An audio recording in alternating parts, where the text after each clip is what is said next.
negara tanpa aturan, bukan negara, dan aturan itu diatur dalam hukum tata negara. Assalamualaikum warahmatullahi wabarakatuh. Perkenalkan, nama saya Naila Asyifa Antuwanda dari Fakultas Hukum semester 2 Universitas Kediri. Pada mata kuliah Hukum Tata Negara dengan dosen pengampu Bapak Dr. Minto Laksono SHMH dan Ibu Hilma Lailia Yusfide SHMH. Dan pada kesempatan ini saya akan menjelaskan secara singkat terkait apa saja yang telah dipelajari dalam mata kuliah Hukum Tata Negara.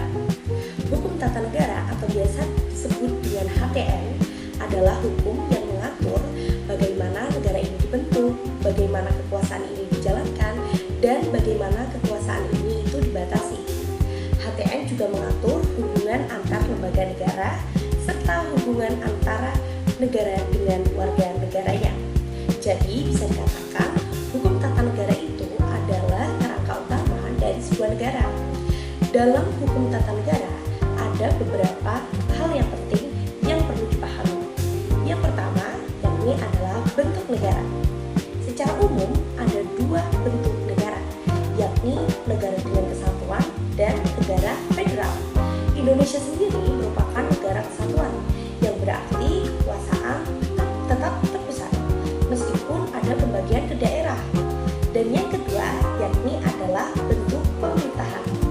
Bentuk pemerintahan berkaitan dengan kepala negara. Contohnya, republik dan juga monarki misalnya. Indonesia ini adalah negara republik karena kepala negaranya itu dipilih dari pemilihan umum. Dan yang ketiga yakni adalah pemerintahan.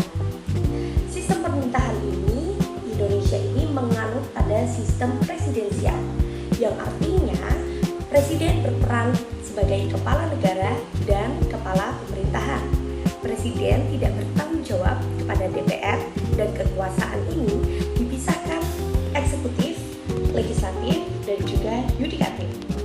Dan pembagian ini dikenal dengan konsep trias politika. Eksekutif ini tugasnya menjalankan pemerintahan, legislatif membuat undang-undang, dan yudikatif yakni mengadili. Tujuannya adalah untuk mencegah terjadinya kekuasaan absolut. Nah, selanjutnya sumber hukum tata negara. Sumber utama di Indonesia yakni adalah Undang-Undang Dasar 1945. Selain itu, ada juga peraturan undang-undangan yang kebiasaan ketatanegaraan ini atau yang disebut dengan konvensi. Kemudian ada asas-asas yang penting dalam hukum tata negara, serta asas kedaulatan rakyat yang berarti kekuasaan tertinggi ada di tangan rakyat. Dan asas negara hukum sendiri yang berarti semua harus tunduk pada hukum termasuk pemerintahan sendiri. Jika kita lihat dalam kehidupan sehari-hari, hukum tata negara itu sangat dekat. Pemilu, kebijakan presiden, hingga putusan Mahkamah Konstitusi. Semuanya adalah bagian dari praktik hukum tata negara. Bahkan sampai tingkat daerah, sistem pemerintahan tetap memegang prinsip-prinsip ini dan memahami bahwa hukum tata negara bukan hanya teori, tetapi fondasi utama dalam menjalankan negara.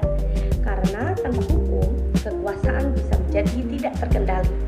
Power tends to corrupt, but law limits power. Terima kasih atas semua penjelasan ini dan semoga dapat membantu memahami hukum tata negara dengan lebih baik. Terima kasih. Bye-bye.